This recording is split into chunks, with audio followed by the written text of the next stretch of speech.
viewers all over the world. Welcome to Simplified Maths Class. Simplified Maths Class it is. And please, if you have not subscribed to our channel, try and click on the red subscribe and the bell notification. God bless you as you do that. And today in our series, we'll be taking geometric progression. What is a geometric progression? A geometric progression is a series of numbers that increases or decreases progressively with a common ratio r. Unlike the arithmetic progression, where it is a series of numbers that increases or decreases progressively with a common difference, here the increment or decrement is with a common ratio, which is regarded as r. And then assuming you're given a GP series 2, 6, 18 and so on, the first term is the 2, and the common ratio will be for you to divide the second term by the first term. So 6 divided by 2 will give you the common ratio of 3. Alright, so how do we find the nth term of our GP series? First and foremost, we already know that the first term of our GP is A. And so the second term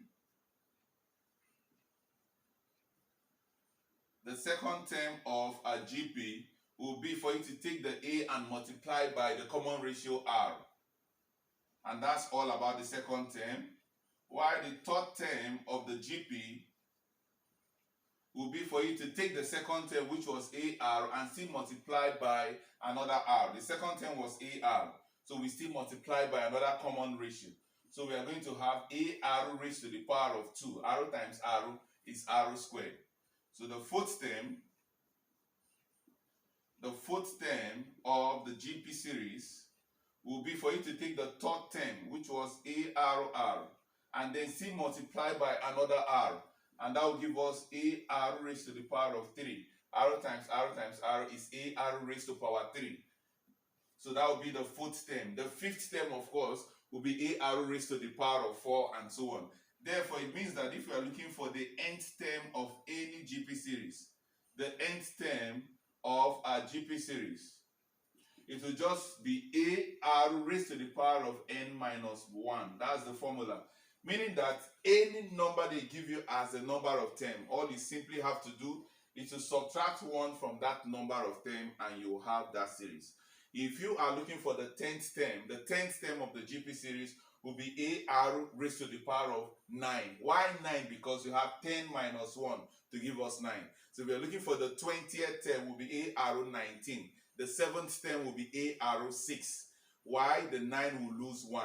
Alright, the 8 will lose 1. The 6 loses 1. So every term you're asked to find will lose 1. And then you will have the general formula. Okay, so without much ado, we are going to be solving problems that involves the nth term of our GP series. So let's see how we can try how to solve problems that involves GP series. Now, note that in the GP series, sometimes the common ratio will be positive, sometimes the common ratio will be negative, and sometimes the common ratio will be a fraction, and the fraction can also be positive or negative. So let's take example number 1. Find the sixth term of the GP. Okay, so let's say we have find the sixth term of the GP.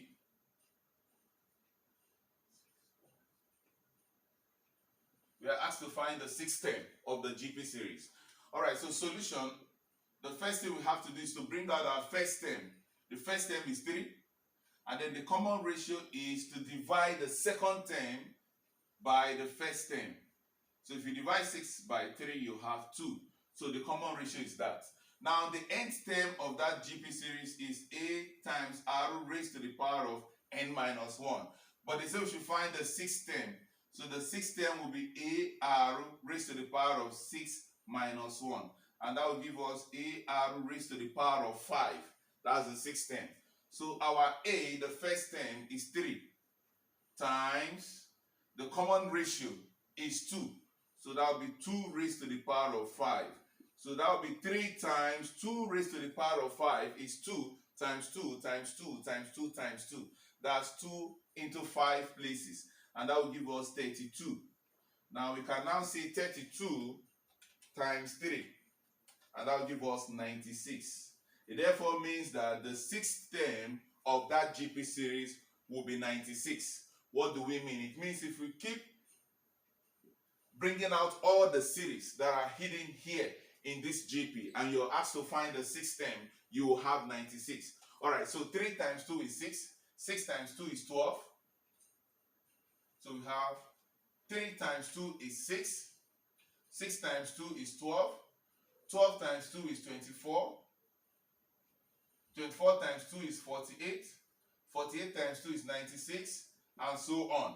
So it means the sixth term, the first, the second, the third, the fourth, the fifth, and the sixth will give us 96. So the nth term of the GP series just takes you straight to that particular number of term you're looking for. That's what the formula does.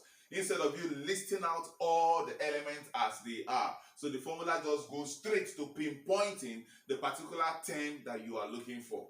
So that's what the formula does, and it's that simple. Okay, let's try a second example. Let's try a second example. You might be asked to find, let's say find the eighth term of the GP series.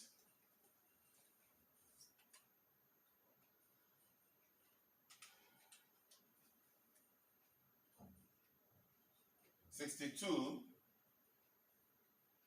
31, and so on. So we are asked to find the 10th term. You can ask to find the 8th term of the GP, 62, 31, and so on. Please take note. Our first term is 62. And the common ratio is to take the first term, which the second term, which is 31, and divide by the first term, which is 62. All right, so we are going to have 31 here, 1, and 31 here, 2. It means the common ratio this time around is a fraction, half. Therefore, the T of n, which is the general formula, is AR raised to the power of n minus 1. So our T of 8 will simply be AR raised to the power of 7. Why 7? 8 minus 1 will give us 7. So we can now substitute A, which is 62, being multiplied by the common ratio, which is half, raised to the power of 7. The first term is 62, the common ratio is half, raised to the power of 7. So we are going to have 62 times 1 raised to the power of 7, 1 times 1 times 1, irrespective of the power, it will still be 1. Alright, whereas 2 raised to the power of 7. 2 raised to the power of 5 is 32, 64, 128. So 2 raised to the power of 7 is 128. If you have a scientific calculator, you just punch 2 raised to the power of 7, you have 128. But if you don't, you just take your 2 and times 2 into 7 places. 2 times 2 times 2 times 2 times 2 times 2 times 2, 7 places. You have 128. All right, so at this point, you multiply 62 times 1, that will be 62, and then you have 128. Now, for you to get your final result is to reduce it to the lowest term. So 62 divided by 2 will give us 31. All over 128 divided by 2 will give us 64. And I believe nothing will divide again. It therefore means that the 8th term of that GP series will be 31 all over 64. And nothing can divide 31 by 64 again. So you leave your answer as a fraction that it is. It's that simple. All right, so this is how we find the 8th term of the GP series. You can also find the nth term of a GP series that increases, decreases, increases. What do we mean? It means you have a positive number, a negative number, a positive number, a negative number, and so on. It means that in such a situation, the common ratio is negative. Please take note of that. All right, so let's see how we can solve such a problem. All right, we can be asked to find, let's say, the 5th term, the 5th term of the GP series.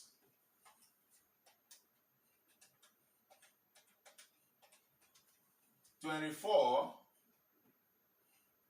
36,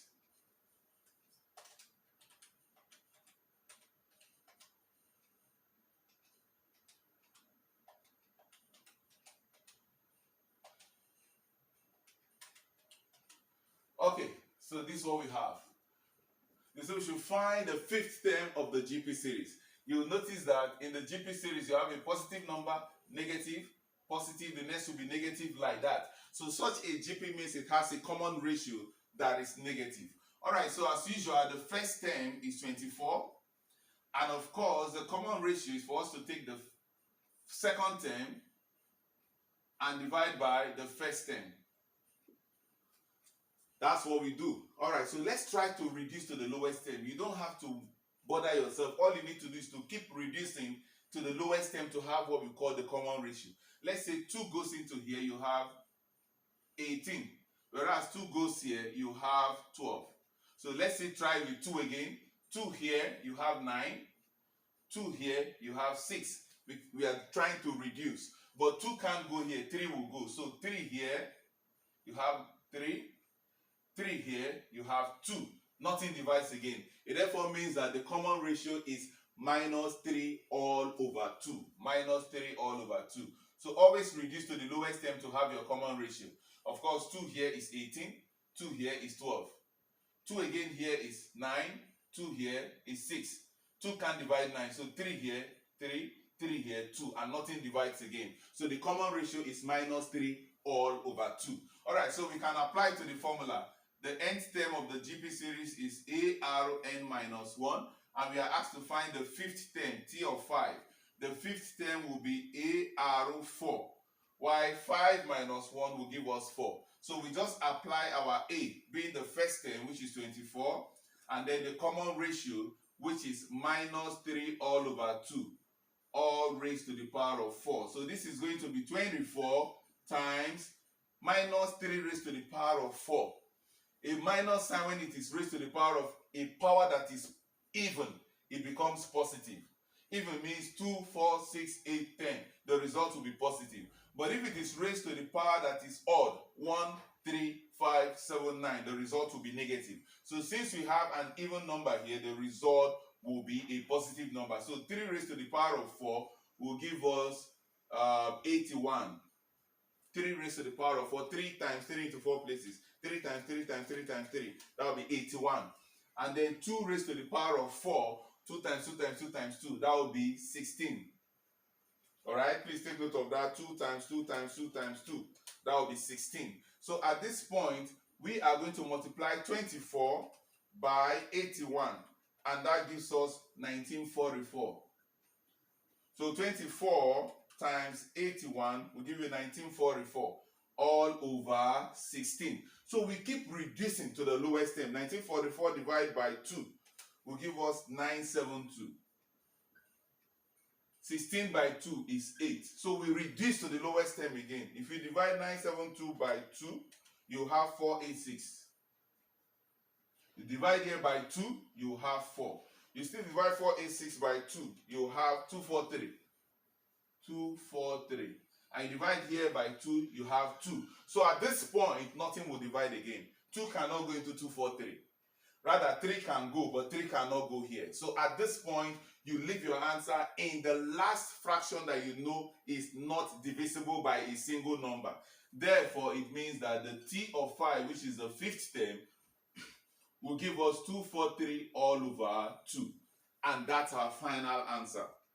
So the only challenge you have in GP is for you to be careful to always reduce your fractions to the lowest term. Reduction of your fraction to the lowest term. You have to be careful. That's the only challenging thing about the GP. Every other thing is that simple the way you have seen it.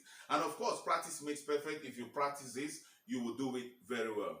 Now, thank you very much for watching our slide, Geometric Progression. When next we'll meet, we'll be taking a sample problem where a GP series will lead us to a simultaneous equation, and then we'll also find the sum of a geometric progression. If you enjoyed our class, please give us a thumbnail, and please, if you have not subscribed, we beg of you, kindly click on the red subscribe and the bell notification, so that as we produce more exciting videos in mathematics, you will definitely have them as pop-up messages on your phone. And as you keep practicing them, you become the professional mathematician that we want you to be. Thank you once again for being with us, Simplified Math Class. God bless you. Have a wonderful day. Cheers.